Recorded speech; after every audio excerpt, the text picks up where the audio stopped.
kulanti aan markasta joogtaan u diyaar garow warkeena qodobada aad ku daawad doontaan inta ugu jirnaan warkeena waxa kamid ah golaha ammaanka qaramada midoobay ayaa ugu baaqay dhinacyada siyaasadda Soomaaliya inay dib ugu laabtaan taandada afsoon si xal looga gaaro khilaafka doorashada hareeyay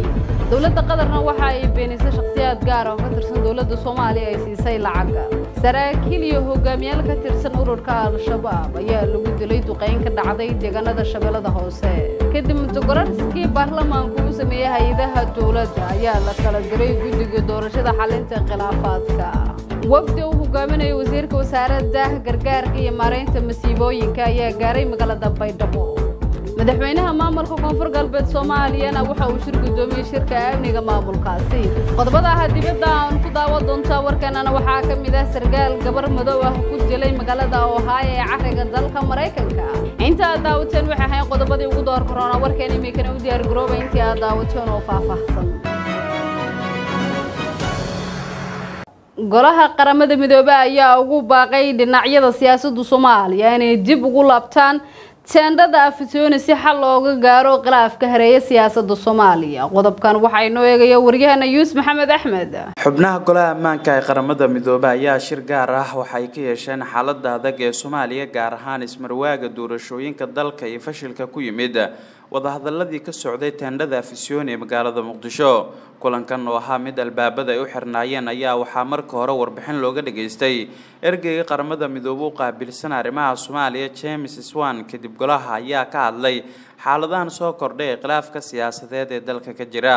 ugu horeyntii golaha ammaanka ee qaramada midoobay ayaa ku baaqay in xalka kaliya uu ku jiro in dib loo celiyo wadahadaladii doorashooyinka ay ka socday taandada afsoon ee magaalada Muqdisho balse ma jirto bayaan wadajir ah oo ay soo saareen 15 xubnood ee golaha ammaanka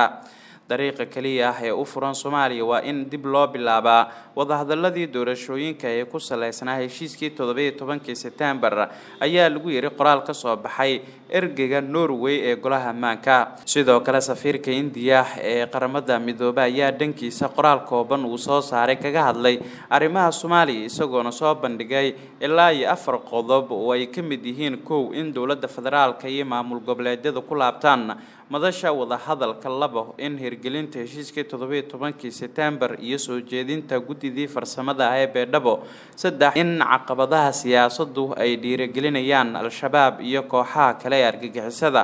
qodobka afraad ayaa lagu yiri in ay soo dhaweynayaan dadaalada midowga Afrika ay wadaan hadalkan ayaa ku soo aadaya iyadoo Soomaaliya ay gashay waji kale oo siyaasadeed kadib markii golaha shacabka baarlamaanka Soomaaliya uu ansixiyay muddo kordhin 2 sano ah taasi oo ay si weyn uga hor yimaadeen xubnaha midowga musharaxiinta mucaaradka si kastaba golaha ammaanka ee qaramada midoobay ayaa hore u sheegay inaysan taageeri doonin doorasho hal dhinac iyo sidoo kale muddo kordhin hor leh oo loo sameeyo hay'adaha dawladda Soomaaliya Yuusuf Maxamed Axmed VOS TV dawladda qadarna waxa ay beenisay in shakhsiyaad ka tirsan dawladda Soomaaliya ay qarash gareyso ama ay lacag siiso Shamis Xasan Haruun ayaa warkan inoo ambaqaadaysa dawladda qadar ayaa markeedii ugu horeysay ka jawaabtay eedeymo loo jeedinayay taas oo muddooyinkii dambe si weyn loo hadalhayay warbaahinta eedayntan ayaa ah in dawladda qadar ay Soomaaliya ku bixiso lacag far badan taas oo si gaar ah shakhsiyaad ka tirsan dawladda ay ugu fushadaan dano gaar ah lacagtan ayaa waxa la sheegay in qadar ay ku soo rido gacanta taliyaha Nisa Fahad Yaasiin taas oo in muddo ah la hadalhayay sidoo kale waxa jirtay in mas'uuliyiin Mareykan ah oo ka mid yahay safiirkii hore ee Mareykanka ee Soomaaliya Mr. Steven uu hore ugu jeediyay qadar eedeymo kuwan oo kala dawladda qadar ayaa mowqif cad iska taagtay arrintaasi iyadoo sheegtay inay tahay waxba kama jiraan hadalkaasi la isla dhexmarayo ee ku aadan in Fahad Yaasiin iyo shakhsiyaad kale ay si gaar ah lacago u siiso waxa ay xusay qadar inay jiraan lacago ay ku taageerto Soomaaliya taasina aysan shuruucda caalamiga ka hor imaan karin sanadkii tagay ee 2020 ayaa waxa ay sheegtay in miisaaniyadda dawladda Soomaaliya ay ku kabtay lacag gaaraysa $20 milyan dawladda qadar ayaa waxay ka mid tahay dawladaha caalamka ee Soomaaliya ka taageera dhinacyo badan waxaana ka mid ah dhismaha ciidamo iyo saraakiil lagu soo tababaro dalkeeda si ay uga qayb qaataan dagaalka ay dawladda Soomaaliya kula jirto kooxda Al-Shabaab Shamis Xasan Haruun VOS TV Muqdisho saraakiil iyo hogaamiyaal ka tirsan Al-Shabaab ayaa lagu dilay duqeymo ka dhacday deegaanada Shabeellada Hoose warkan waxaa inoo eegaya waryaheena Cabdikariin Xaaji Cadow. ciidamada xoogga dalka oo garab ka helaya kuwa Mareykanka ayaa waxay duqeymo ku qaadeen tuulooyinka Tawakal iyo Ugunji oo hoostaga deegaanada Janaale ee gobolka Shabeellada Hoose. saraakiil ka tirsan ciidamada ayaa waxay u sheegeen warbaahinta dawladda in duqeynta lagu dilay 3 sargaal oo kala ah madaxii canshuuraha deegaanka hanti wadaag Khalid Cabdullaahi, sargaalka lagu magacaabi jiray Macalin Yuusuf iyo sargaal kale. saraakiisha ayaa intaasi ku dareen in sidoo kale ay duqeynta ku dileen 5 xubnood oo ka tirsan Al-Shabaab, kuwaasoo saraakiisha la dilay la socday. dhowr jeer ayay Mareykanka oo garab ka helaya ciidamada dawladda federaalka Soomaaliya waxa ay duqeymo la beegsadeen goobo ay ku sugnaayeen, waxaana mararka qaar ku waxyeelooba dadka shacabka oo ku nool deegaanadaasi. ilaa iyo hadda ma jiro war ka soo yeeray dhinaca kale. Cabdiraxiin Xaaji Cadow, telefishinka VOS, Muqdisho. kadib muddo kordhintii baarlamaanka uu sameeyay hay'adaha dawladda ayaa waxaa la kala diray guddiga doorashada xalinta khilaafaadka doorashooyinka. Cabdirasaaq Cumar Maxamuud ayaa warkan inoo anbaqaadaya. dowladda federaalka Soomaaliya ayaa kala dirtay gudiyadii doorashada heer federaal iyo heer dowlad goboleed iyo midkii xalinta khilaafaadka ee la soo dhisay kadib heshiiskii doorasho ee 17 Sebtembar 2020. Ra'iisul Wasaare ku-xigeenka xukuumadda Soomaaliya Mahdi Maxamed Guuleed Qadar ayaa kulan gaar ah waxa uu la yeeshay madaxda gudiyada, waxaana wararka qaar ay sheegayaan in qorshaha kulankan uu lahaa Ra'iisul Wasaaraha Soomaaliya Maxamed Xuseen Roble. Mahdi Guuleed ayaa xubnaha gudiyadan u sheegay in la kala diray, waxa uu uga mahadceliyay dadaalkii dheeraa ee ay muujiyeen muddadii 6 bilood ahayd oo ay shaqeynayeen. Guddigan ayaa waxa ay qayb ka ahaayeen khilaafkii ugu horeeyay ee caqabad ku noqda doorashada Soomaaliya kadib markii ay mucaaradka iyo maamul goboleedyada qaar ay dhaliileen hanaanka loo maray soo xulistooda, iyagoo sheegay in ay qayb ka ahaayeen xubno ka tirsan dawladda Soomaaliya iyo sirdoonka.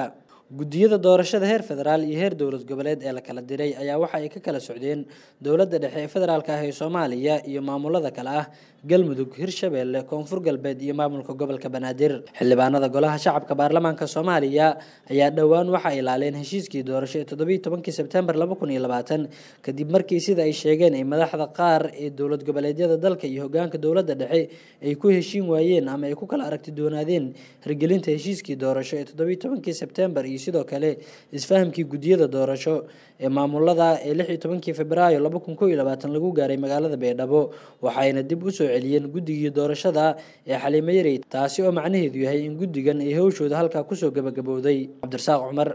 VOS TV, Muqdisho. wafdi uu hogaaminayay wasiirka wasaaradda gargaarka iyo masiibooyinka dawladda federaalka ayaa gaaray magaalada Baydhabo ee xarunta maamulkaasi. Shamis Xasan Haruun ayaa mar kale warkan inoo eegaysa. wafdi ka socda xukuumadda federaalka ah ee Soomaaliya ayaa maanta gaaray magaalada Baydhabo ee xarunta maamulka Koonfur Galbeed Soomaaliya. wafdigan ayaa waxa horkacaysa wasiirka wasaaradda gargaarka iyo maareynta masiibooyinka ee xukuumadda federaalka ee Soomaaliya Khadiija Maxamed Diiriye. mas'uuliyiin ka tirsan maamulka Koonfur Galbeed Soomaaliya oo uu ka mid yahay wasiir ku-xigeenka wasaaradda gargaarka iyo maareynta masiibooyinka ee dowlad goboleedka Koonfur Galbeed Soomaaliya ayaa ku soo dhaweeyay wafdigan garoonka magaalada Baydhabo ee Shaati Guduud. waxaa goobta ka hadlay wasiir ku-xigeenka gargaarka ee Koonfur Galbeed Soomaaliya Cabdulqaadir Sheekh Baraki, isagoo tilmaamay inuu aad ugu faraxsan yahay soo dhaweynaya wafdiga xukuumadda federaalka ah ee Soomaaliya ee maanta ka soo kicitay magaalada Muqdisho ee caasimadda Soomaaliya. wasiirka wasaaradda gargaarka iyo arrimaha maareynta masiibooyinka ee dowladda federaalka Marwo Khadiija Maxamed Diiriye iyo tiimka la socda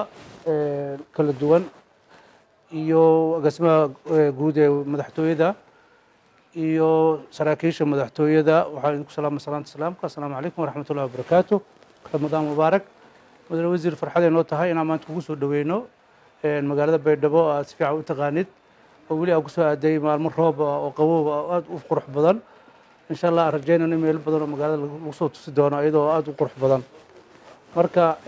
insha Allah wixii shaqo iyo howl ah iyo barnaamijyada u timaadeen insha Allah dib uga wada hadli doonaa, laakiin hadda waxay noogu koobnaan doontaa soo dhaweyn anoo ka wakiilaha wasiirka wasaaradda arrimaha gargaarka iyo maareynta masiibooyinka dowladda Koonfur Galbeed mudane Cabdinaasir Cabdi Caruush oo safar shaqo ku maqan. insha Allah marka waxaan insha Allah idinku soo dhaweynaynaa gacmo furan iyo niyad furan iyo wada shaqeyn. wixii howla iyo aad u timaadeen insha Allah dib aan ka wada hadli doonaa, wixii akhbaaran dib iska siin doonaa. waxaan ku leenahay soo dhawow adiga tiimkaaga wafdigaaga, farxad ay noo tahay inaan Baydhabo kugu soo dhaweyno. sidoo kale wasiir Khadiija ayaa ka hadashay goobta iyadoo faahfaahisay ujeedada safarka maanta ay ku gaadheen magaalada Baydhabo ee xarunta maamulka Koonfur Galbeed Soomaaliya. waxaan xaqiijinaynay afurada Saudi Arabia noogu tala gashay in dadka Soomaaliyeed duruufahan adag lala qaybsado shanta dawlad goboleed iyo gobolka Banaadir. marka meelaha qaarkood waa mar hore la bilaabay haddana waxaa ku soo xiga haddii Allah oo dalo ogolaado afuradii kale oo dalka Cumaan maalin hore ayagana aan kala wareegnay. marka waxaan dhamaystiraynaa tii Saudi Arabia naga soo gaartay haddii Allah oo dalo ogolaado. meelaha qaar waa dhiman yihiin dawlad goboleedyada qaar weli lama gaarin gobolka Banaadir iyo meelaha qaarna waa loo soo bilaabay. waxaan ku faraxsanahay in Baydhabo nagati meel ani santation oo meel la ka hubiyay meel Baydhabo in ku horeeto keega isla rogno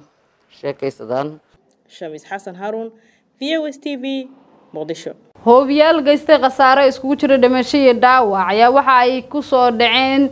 degmooyinka Boondheere iyo Warta Nabadda. warkan waxa ay noo ambaqaadaya waryahana Maxamed Cabduqaadir. ilaa 4 hoobiye ayaa lagu waramayaa in lagu duqeeyay gudaha degmooyinka Warta Nabadda iyo Boondheere waxa ayna ku kala dhaceen suuqii hore Warta Nabadda, safaaradii hore ee Jarmalka, xarunta godka Jilacow, wasaaradii hore ee caafimaadka iyo guryo kale oo dad rayid ah degan yihiin. gudaha Warta Nabadda ayaa la xaqiijiyay geerida 2 qof halka dhaawacu intaas ka badan yahay. sidoo kale hoobiyaasha ku dhacay degmada Boondheere ayaa sababay khasaare balse weli lama hayo tiro rasmi ah. sida dadka deegaanka noo xaqiijiyeen mid ka mid ah hoobiyaasha ayaa ku dhacay kaam ay degan yihiin dad barakacyaal ah waxaana la xaqiijiyay inuu geystay khasaare iskugu jira dhimasho iyo dhaawac. xaafadaha hoobiyaasha lagu garaacay ayaa aad ugu dhow madaxtooyada Finland Soomaaliya mana jirto ilaa hadda cid sheegatay mas'uuliyadda weerarkan loo adeegsaday madaafiicda. inta badan weerarada noocan oo kale ah waxaa looga bartay kooxda Al-Shabaab oo dagaal kula jirta dawladda Soomaaliya iyo ciidamada shisheeye ee ku sugan Soomaaliya. dawladda Soomaaliya weli kama aysan hadlin weerarkan. Maxamed Cabduqaadir, VOS TV, Muqdisho. madaxweynaha maamulka Koonfur Galbeed Soomaaliya waxa uu shir gudoobay shirka amniga maamulkaasi. Maxamed Cabdi Maxamed ayaa warkan inoo ambaqaadaya. madaxweynaha dawlad goboleedka Koonfur Galbeed Cabdicasiis Xasan Maxamed Laftigaran ayaa gudoomiyay shirkii golaha amniga ee dawlad goboleedka Koonfur Galbeed oo toddobaadkan ay ka qayb galayeen taliyaha qaybta 3aad ee ciidanka AMISOM, saraakiil ka socotay dawladda Ingiriiska iyo qaybaha kala duwan ee saraakiisha laamaha amniga Koonfur Galbeed. shirkan oo ahaa mid saacada qaatay ayaa inta uu socday waxa looga hadlay xaaladaha amni ee deegaanada Koonfur Galbeed iyo sidii loo bilaabi lahaa hawlgallo ka dhan ah Al-Shabaab oo ku sugan qaybo ka mid ah deegaanada Koonfur Galbeed iyo sidii loo kordhin lahaa hawlgallada lagaga hortagayo qaraxyada iyo dhibaatooyinka ka dhanka ah shacabka ku nool gobolada Baay, Boqol iyo Shabeellada Hoose. qaar ka mid ah saraakiisha laamaha amniga ayaa laga dhageystay warbixin ku saabsan amniga iyo hawlgallada ay fuliyeen ciidanka waxayna sheegeen in ciidanka ay sii laba jibaaraan hawlgalkooda inta lagu guda jiro bisha barakeysan ee Ramadaan. madaxweynaha dawlad goboleedka Koonfur Galbeed ayaa u mahad celiyay saraakiisha laamaha amniga waxa uuna tilmaamay sida ay shacabka iyo dawladda Koonfur Galbeed ay ugu kalsoon yihiin kartida iyo awoodda geesiyaasha Soomaaliyeed ee qaybaha kala duwan ee ciidanka isagoo bogaadiyay sida ay naftooda ugu horayaan difaaca dadka iyo dalka Soomaaliyeed. taliyaha qaybta 6aad ee ciidanka xoogga dalka Soomaaliyeed General Maxamed Sheekh Cabdullaahi Ciirow ayaa kulanka kadib warbaahinta la hadlay. maanta ay bishu tahay 22 Abriil 2021 waxaa shir iskugu yimid laamaha amniga oo isugu jira noocyadooda kala duwan oo uu shir gudoominayay madaxweynaha Koonfur Galbeed Cabdicasiis Xasan Laftigaran taasoo lagu dardargelinayay habsami socodka iyo la dagaalanka argagixisada Al-Shabaab. waxaa la og yahay in bishan Ramadaan ay kordhiyaan weeraradooda iyo bulshadooda qarbudaad ay ku hayaan shacabka Soomaaliyeed argagixisada taas oo la xasuusinay ama lagu dardargelinay in laga hortago weerarada gurcan ee Al-Shabaab. waxaa la go'aansaday in hawsha amniga laga dhigo mid joogto ah habeen iyo maalin isla markaasna ciidamadu ay iyagoo kaashanay shacabka ku dhaqan deegaanada Koonfur Galbeed aan marnaba loo ogolaanin cadawga in ay dhibaateeyaan shacabka Soomaaliyeed gaar ahaan inta lagu jiro bishan Ramadaan si amnigooda iyo cibaadadoodaba ay si muxuu ahaa deganaan ah oo aan dhibaato iyo qashqash lahayn ay ugu gutaan shabaab waan ognahay waxyaalihii ay ku sameeyeen berire awdheegle taasoo ay damacsan yihiin in meel kastaba ay dhibaatadaas ay ka geystaan sidaa daraaddeed laamaha amniga waxay ballan qaadeen ama ay kor u qaadeen in iskaashi buuxa lala sameeyo shacabka iyo laamaha amniga dhammaantood si wada jir ah loo wada shaqeeyo si amnigooda u noqdo mid muxuu ahaa aan baqdin iyo dhibaato muxuu ahaa ku dhisnayn insha allah waxaan rajaynayaa in ay muxuu ahaa laamaha amniga ka guulaysan doonaan dhagaraha cadowga meel kastoo ay joogaan. maxamed cabdi maxamed VOS muqdisho. dalka Angola Soomaaliya ee Kenya ayuu u soo magacaabay hal safiir. warkan waxa inoo eegay wariyahana Cismaan Maxamuud Cismaan. madaxweynaha dalka Angola ayaa Soomaaliya u soo magacaabay safiir cusub waxaana lagu magacaabaa safiirkani cusub Silianga Abiliong sidoo kale safiirkan cusub ayaa noqon doona safiirka wadamada Uganda iyo South Sudan sidoo kale safiirkan ayaa ah safiirka Angola u qaabilsanaan doono qaramada midoobay ee dalalka Kenya Soomaaliya isagoo isla haddan ku sugan dalka Kenya safiirkan ayaa Kenya ka howlgalayay tan iyo bishii May 2018 xilliga ugu horeeyay ee laga gudoomo warqadda aqoonsiga safiirka waxa uu bilaabi doonaa sidii uu xalin lahaa xiisadaha siyaasadeed ee ka dhex taagan Soomaaliya iyo Kenya. Soomaaliya iyo Kenya ayaa waxa ka dhex taagan khilaaf siyaasadeed oo ka bilowday muranka biyo-badeedka Soomaaliya. Cismaan Maxamuud Cismaan VOS TV Muqdisho. halkan naga daawanaysaan waa VOS. sargaal gabar madow ah ku diray dalka Mareykanka gaar ahaan magaalada Ohio. sargaal boolis ayaa magaalada Ohio ku joogtay gabar madow oo dhalinyaro ah xilli ay ka jawaabaysay isku day dil mindi ah. toogashadan ayaa ka dhacday magaalada Ohio Talaaladii abaara saacadu markay ku beegneed 4:45 daqiiqo waqtiga magaalada sida ay sheegeen wargeyska Columbus. booliska Columbus ayaa markii dambe soo saaray muuqaal ku turjumaya sida ay wax u dhaceen oo muujinaya dad dhowr ah oo weeraraya qof ka hor intaan gabadha la toogan dhowr jeer. baaritaankan ayaa socday iyadoo saraakiisha ay ku booranayaan dadka degan inay iska dejiyaan. duhurnimadii gabadhan yar ayaa masiibada nafteeda ku weyday. Morgan faahfaahinta oo dhan ayuu bartiisa Twitterka ku soo qoray duqa Columbus waxaana la wadaagi doonaa macluumaad aan awoodin isla markaana ay soo baxaan ayuu yiri. dhacdadan ayaa imaanaysa xilli ay xeer beegtadii saraakiil hore ee booliska ah ku heshay dambi ah inay sanadkii hore wada ku taala Minneapolis lagu dilay nin madow Mareykan ahaa. Drag oo 45 jir ah ayaa muuqaal laga duubay asagoo in badan 9 daqiiqo jilibka qoorta kaga hayay Mr Floyd oo la doonayay in la xiro bishii May. muuqaalkaas oo si weyn loo daawaday cara iyo dibadbaxyal laga soo horjeedo midabta koorka iyo awoodda xad dhaafka ee booliska ka dhigay caalamka oo idil. Juwayfan ayaana lagu helay dambi ah in si ula kac ah oo u dilay ninkan Mareykan madowga ah. inta ayaan ku soo gabagabanay war wixii dunida daafaha caalamka inaga soo gaaray aniga Rooda Cabdi Xasan ayaa akhrinayay intaan warkan ku kulmi doonana waa bahdi VOS isku duwan sida ay nabadgelyo amaana Allah.